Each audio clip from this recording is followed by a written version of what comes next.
astu siia puldi poole. Nii et sinu taust on selline, et sa oled juhtinud suuri tehaseid ja nüüd sa oled natukene teise valdkonda läinud. Ja nüüd ma juhin paljusid suuri tehaseid. Aha. Või vähemasti aitan seda teha. Okei, selge. Ma saan aru, et mõni aeg tagasi oli sinu jaoks selline huvitav moment siin selles samases majas, selle sama lava peal. Ja 1,5 aastat tagasi ma olin samas lava peal vähe teine konverents, juhtimiskonverents. Ja ma rääkisin isiklikust vaimsest vastupidavusest ja kuidas ennast vaimselt tippvormi ajada, oma psühholoogilist võimekust tõsta. Ja see sai nii tugeva tagasiside osaliseks, et sellest on tänaseks saanud minu töö. Nii. Täna ma räägin meeskonna vaimsest vastupidavusest. Mul on kohe põnev, mis aasta pärast juhtub.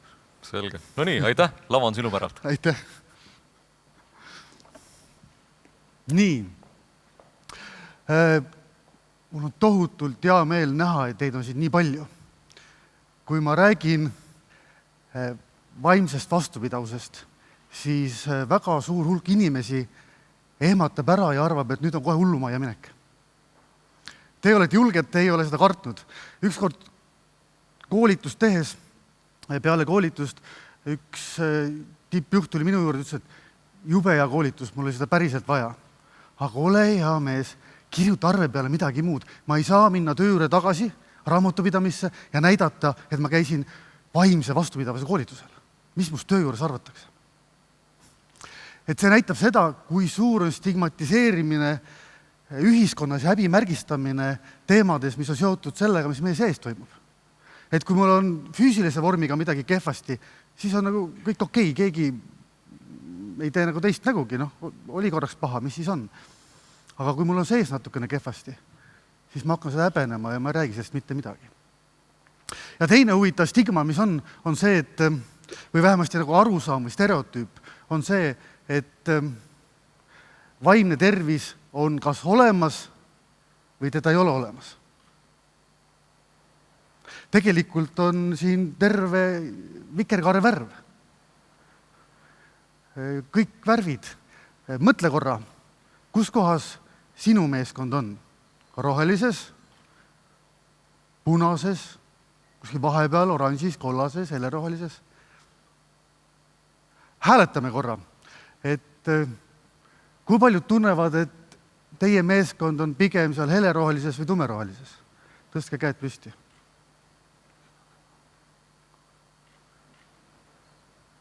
Veidi alla 10 käe. Aitäh. Kui paljud tunnevad, et sinu meeskond on oranžis või punases?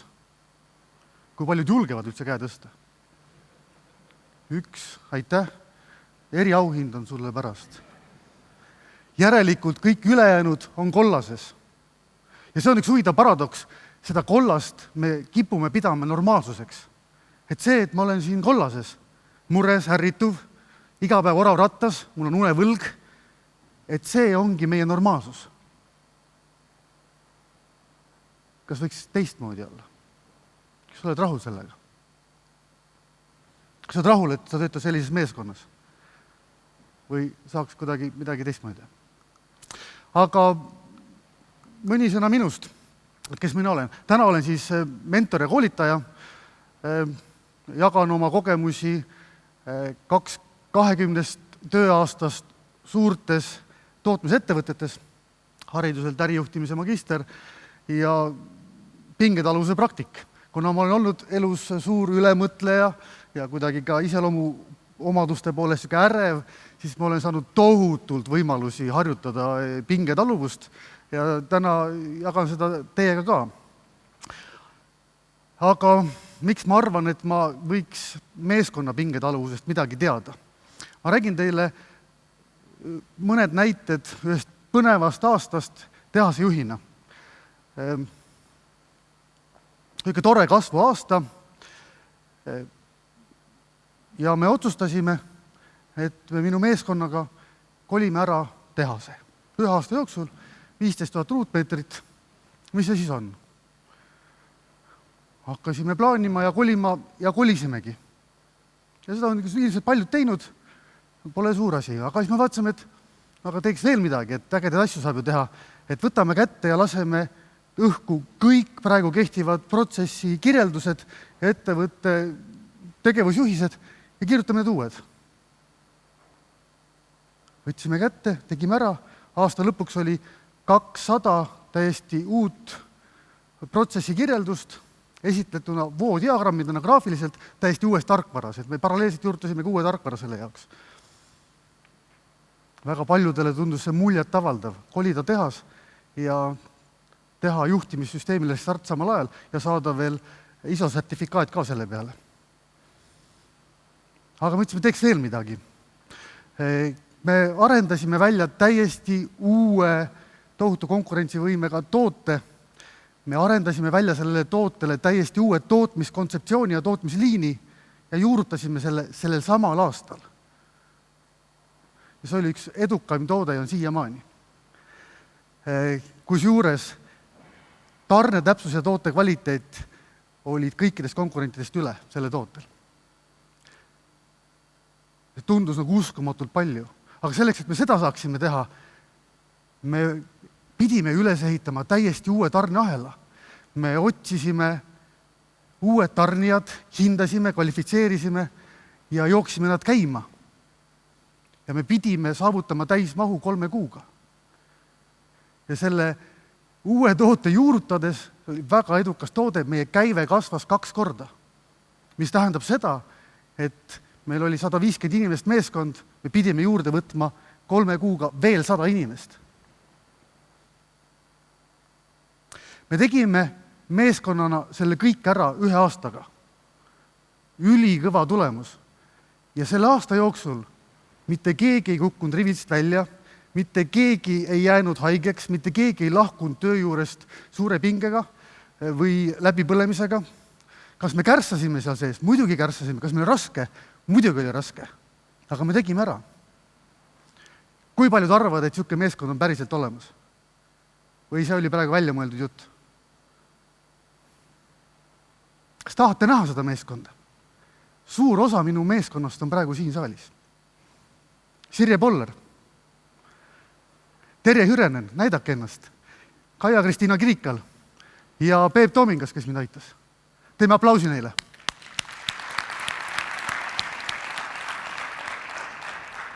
Aga mis siis ikkagi on see vaimne vastupidavus või inglise keeles resilience? Selle kohta öeldakse, et see on nagu võime põrgata nagu raskustest tagasi. Või mulle meeldib, et võime edeneda vaatamata takistustele. Võime edeneda vaatamata takistustele. Ja see on see, mida me peame endas arendama nii isiklikus vaates kui oma juhtimise vaates. Kuidas ma ehitan üles meeskonna, kes on vastupidav vaatamata tohututele takistustele või töökoormusele. Ja mis see vastupidamatus on? See teine pool on.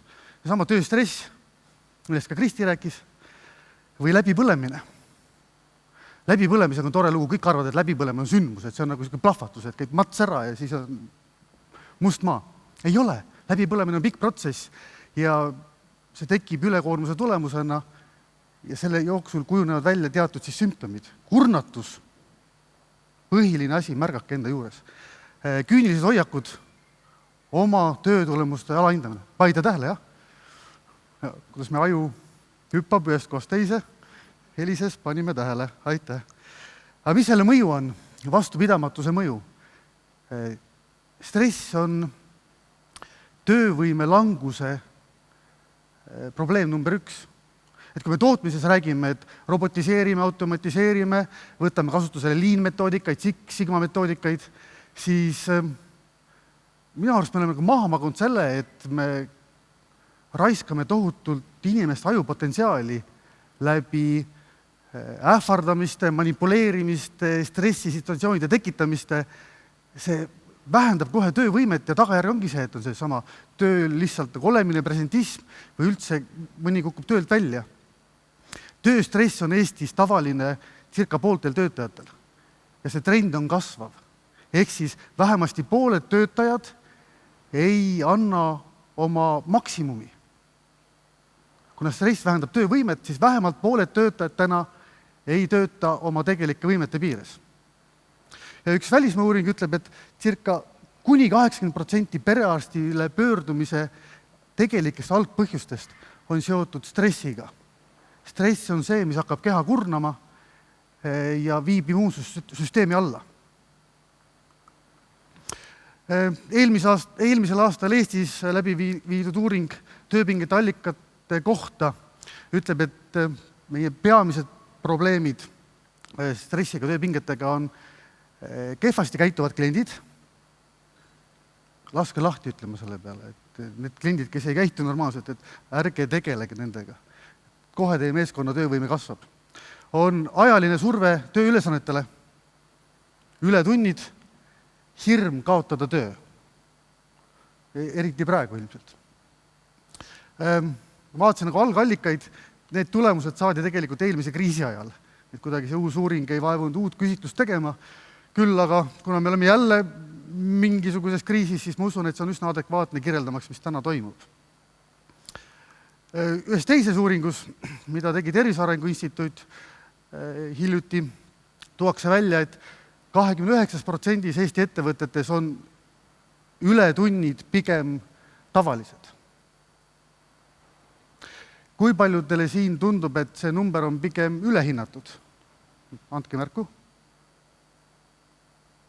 Kui paljudele see tundub, et see number on pigem alahinnatud? Andke märku. Mul on sama tunne, et võib-olla on see, et ta ei ole kogu organisatsioonis tavapärane, aga kindlasti me leiame palju rohkem organisatsioone, kus mingisugune osakond või mingisugused inimesed miskipärast on, kas peavad või on valinud tegema palju rohkem tunde. Samas uuringus tuuakse ka välja see, et kuidas Eesti ettevõtted üritavad vaimse tervise teemasid lahendada või siis toetada inimeste hakkama saamist. Ja see on siis nimekiri tegevustest, millega toetada püütakse ja tagasi protsendid, et kui paljud ettevõtted mida teevad. Minu kokkuvõte sellest on see, et tegevused on täiesti ebaadekvaatsed. Sellised tegevused ei aita toetada töötaja vaimset hakkama saamist. Mis näitab seda, et meil on tohutult palju õppida. Ja põhiline asi, mis meil on täna selgeks tegemata, on see, et kui me füüsilise keha puhul teame, mis tuleb teha suures piires, mis on tervislikud eluviisid ja milline on tervislik hügieen füüsilise keha puhul, siis meil ühiskonnas pigem puudub täna arusaam, milline on vaimse tervise hügieen. Kuidas ma hoian oma sisemaailma korras ja harmoonilisena? Väga lihtsad tehnikad kusjuures. Ja see lihtsus petab meid ära ja siis me ei hakkagi seda tegema. Aga mis siis pinge meiega teeb? Kas stress on hea või halb? Kes arvab, et stress on halb? Kes arvab, et on hea? Mõlemad on. See eustress, see on nii-öelda siis see hea osa pingest või stressist ja distress on see kehva osa. Et kui mul üldse pinget pole, pinget, mis siis nagu juhtub? Tead, see apaatia, see on see, kui sa oled katse ajal esimest nädalat ja keegi sinuga ei viitsi tegeleda. Et siis on seal. Siis hakatakse sulle vaikselt pinget peale panema. Vaatad juba, läheb päris mõnusaks, mingid uued ülesanded on ka ja täitsa tore on teha, saan hakkama ka, kooliharidus ka toetab, eelmine töökogemus toetab. Siis järsku juht vaatab, et kuule, see toimetab küll ja anname talle juurde. Ja siis hakkab põnev, siis tekib siuke energilisus ja elevus ja sa teed ja kõik on äge ja siis vaadatakse, et kuule, see päris hästi toimetab, anname talle veel juurde. Ja siis tunned, et juba läheb ebamugavaks, aga kuidagi pingutan ja teen ja tulemused järjest kasvavad. Ja tegelikult on üliäge, kuigi tunnen, et on raske, aga ma õpin nii palju ja arenen nii tohutult kiiresti. Ülemus vaatab, et kurat, see päris hästi teeb see tööd, anname talle veel midagi. Ja siis ma teen ja ma tunnen, et mul kogu aeg läks hästi, ma sain nagu veel välja kutsuva oma ülesande, kihvt, panen selle ka ära ja ma veel teise ja kolmanda asja ka ära, juba on raske. Õhtul lähen koju, tunnen, et kuidagi nagu raske on iseendaga hakkama saada, võtan võib-olla selle ühe õlle ja see mingit korra toetab ja siis lähen tööle, pusin, kõik on vägev, vaatan, ei saa 8 tunniga hakkama, teen 12 ja tulevadki tulemused ja ongi tore ja siis kuidagi see läheb niimoodi, et mida rohkem ma pingutan tegelikult, seda kehvemaks tulemused hakkavad minema. Ja siis mõtlen, kuidas ma ennast toetada saan, et üks õlu ei aitanud, äkki 2 õlu aitab. Üks võileib õhtul ei aitanud, äkki 3 võileiba aitavad. Või mis on need asjad, kus ma toetada saan? Ja üldse magamine on ju pensionäridele, et küll ma pensionieas magan, ma parem öösel mõtlen töömõtete peale. Ja sealt nagu liigume sinna väljakutsetsooni, et mugavustsoonis oli hea olla, õppimistsoonis enam nagu nii mõnus ei olnud, aga tulemused kasvasid ja hästi põnev oli ja selle põnevuse pealt me sageli paneme üle võlli sinna väljakutsetsooni ja korraks ongi okei. Kuidas ma tean, kus mu piirid on, kui ma kunagi üle piiri ei käi? Ja võibki vahest üle käia ja siis tulen tagasi sinna mugavustsooni korraks puhkama, eks ole. Kuidas sportlane sporti teeb? Ta viib ennast viimase piiri peale ja siis puhkab korralikult. Kuidas tippjuht tööd teeb? Ta annab ennast tööpäeval 100% ja siis puhkab korralikult. Mitte ei tööta öösel edasi. Ja kui me siin pidama ei saa, ei tule nagu aeg-ajalt puhkama, siis sinna järgneb kurnatus ja see on kõige tähtsam asi, mis ma tahan, et te täna kaasa võtate. Märgake õhtul oma enesetunnet. Kui sa lähed töölt koju, kui sa oled väsinud ja see läheb üle poole tunniga, on täitsa okei. Kui sa oled töölt koju ja ainuke asi, mille peale sa mõtled, on šokolaad, pudel veini ja diivan ja televiisor. Ja mitte midagi rohkem ei taha teha, mitte kedagi rohkem ei taha näha.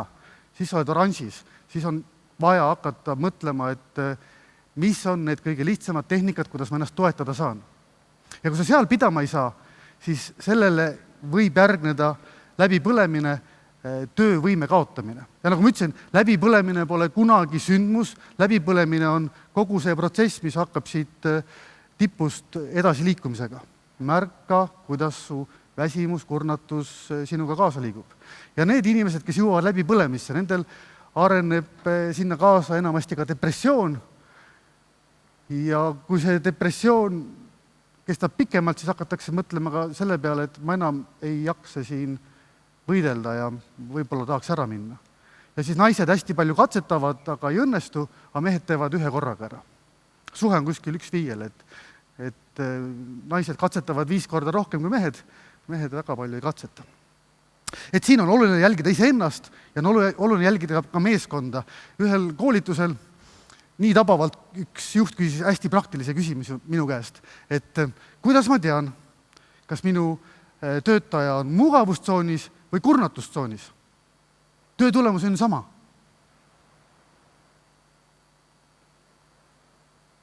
Kuidas näeb inimene välja mugavustsoonis?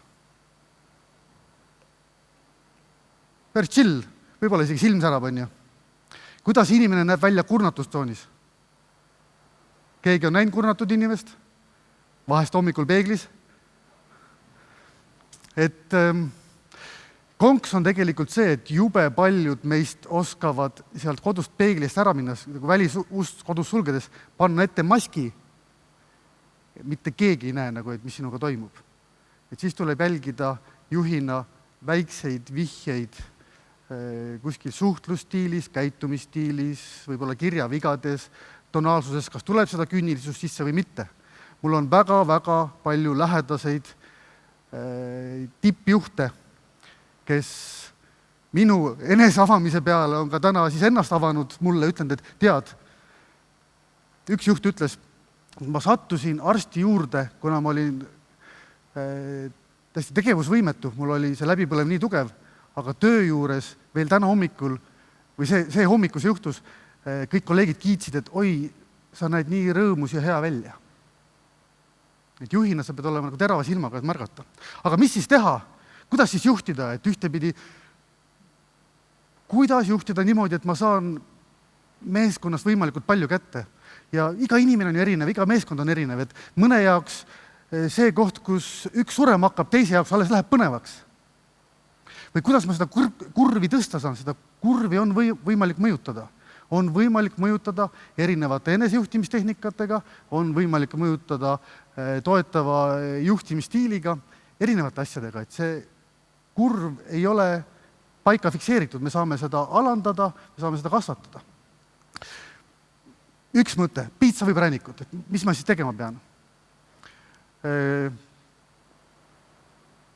Minu mentor Mare Bork ütleb, et karm lahkus on see, mis võiks olla see hea koht, kuidas moodi juhtida, et ühtepidi ma esitan väljakutsuvad nõudmised, aga teisipidi ma küsin juurde, mis sul on tarvis selleks, et õnnestuda.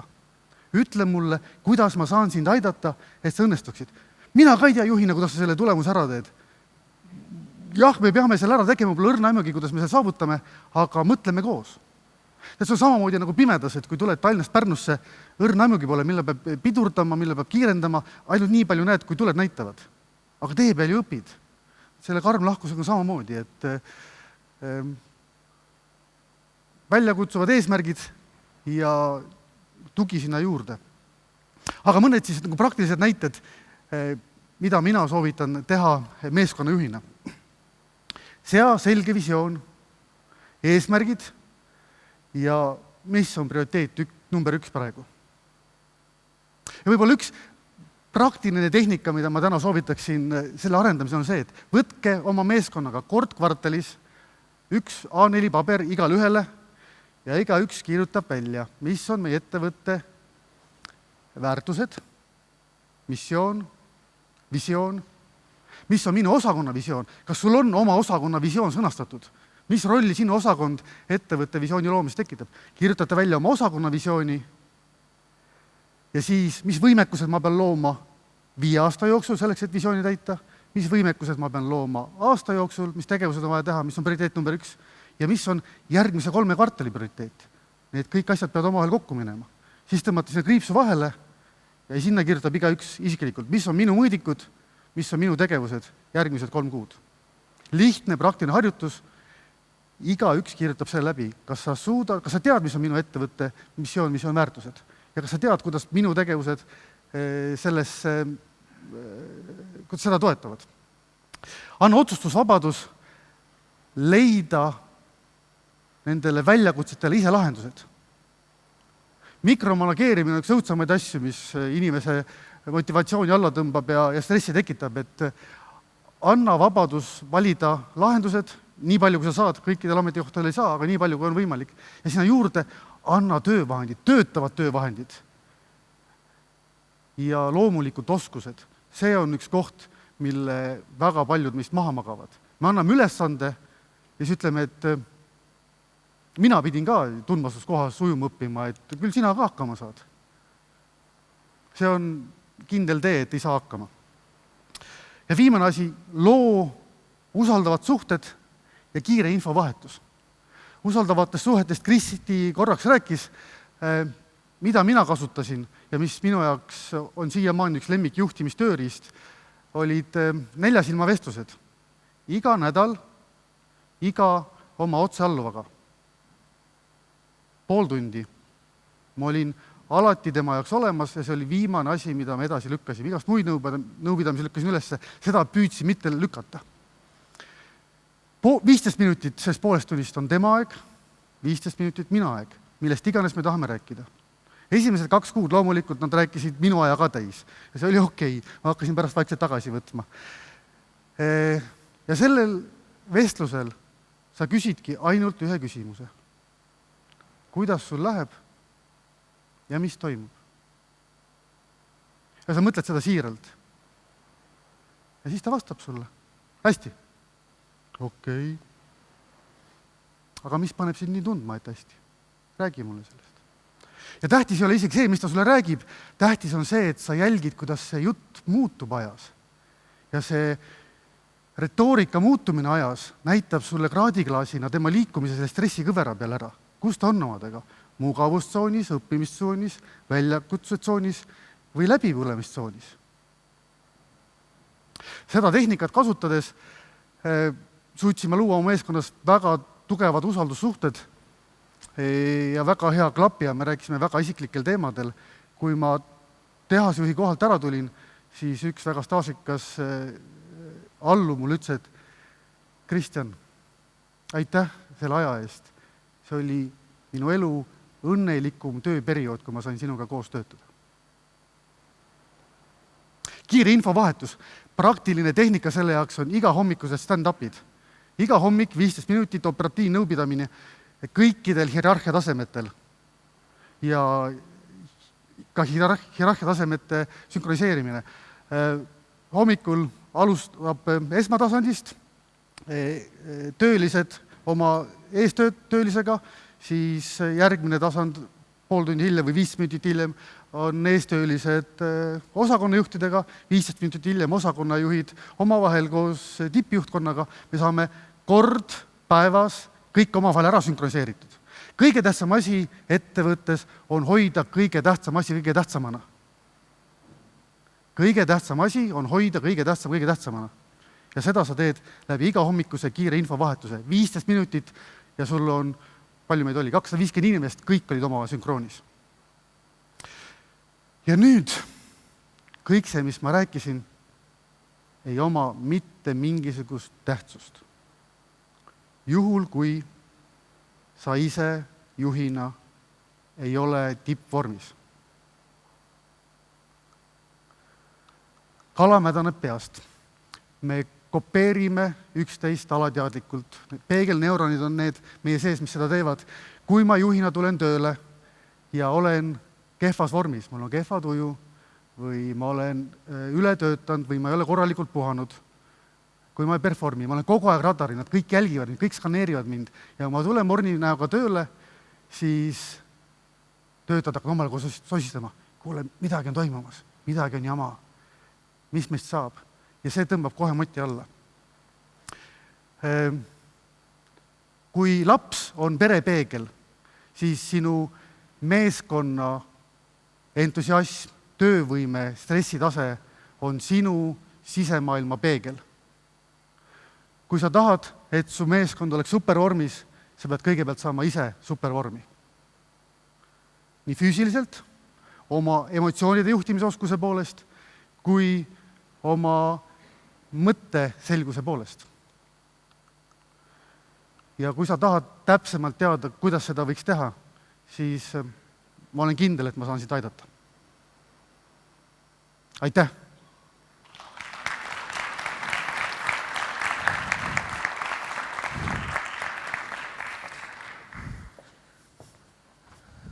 Nii, aitäh, Kristjan, väga vahva ettekande eest.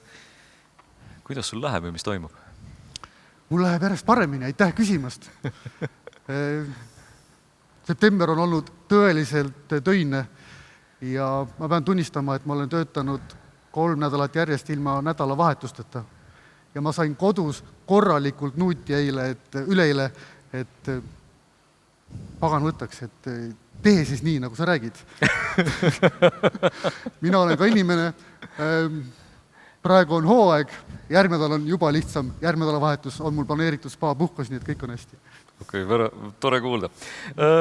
On sul mingisugune soovitus olukorrale, et kus tippjuht äkki väga ei usalda keskastme juhte ja tegeleb siis mikromanageerimisega, et mis oleks võluvits, et mis aitaks sellel keskastme juhil sellele tippjuhile selgeks teha, et ma sooviksin muudatust sinu käitumises. Jaa, ära alusta tippjuhi muutmisest, vaid alusta kõigepealt enese juhtimisest. Kuidas ma selle oma esimese reaktsiooni enda sees ära maandan, kuidas ma oma impulsid, need, mis kerkivad, et tuju läheb pahaks ja pekki, miks ta jälle tuleb ja kõigepealt juhi need ära. Ja siis korraks mõtle nii-öelda kõrvalt, et mine ära sellest enda positsioonist, mine korraks tema positsiooni ja mõtle, mis võib olla see, mis paneb teda niimoodi tegema. Ja võib-olla sa leiad sealt mingi vastuse. Ühesõnaga, et kui sa tahad, et maailm sinu ümber muutub, kõigepealt püüa sellest maailmast aru saada ja kõigepealt püüa endast aru saada. Okei, et miks see sind ärritab, jah? Just. Okei. Kui sul õnnestuks tagasi minna sellesse hetke enne seda, kui sa kõikide nende inimestega siin hakkasid neid asju ära tegema, kas sa selle teadmise juures, mis sul praegusel hetkel olemas on, teeksid tagasivaate peeklis, poleks küsimus jällegi, aga kas sa midagi teeksid teistmoodi? Jaa, kindlasti teeksin. Ma arvan, et ma oleksin töö juures rohkem mentor oma alluvate, et oleksin sagedamini kaasas mingisuguses igapäevases töös. Mingi regulaarsusega, mitte iga päev loomulikult, aga selles mõttes igaühega mingi regulaarsusega, et lisaks 4 silmavestlusele võib olla tund-paar mingit konkreetset probleemilahendust või projekti igaühega individuaalselt. Vähem juhtimist nii-öelda pagunite tasemel ja rohkem praktilist koos tegemist, et koostöö minu jaoks on siin ajapikku saanud uue tähenduse, et koostöö võrdub koos tegemine. Teeksin rohkem teiega koos igast asju. Väga lahe. Tore kuulda. Nii, aitäh ja Äripäeva poolt sulle jällegi vahva meene samamoodi, nii et aitäh, et tulid jagama enda vahvat lugu. Nii, aitäh!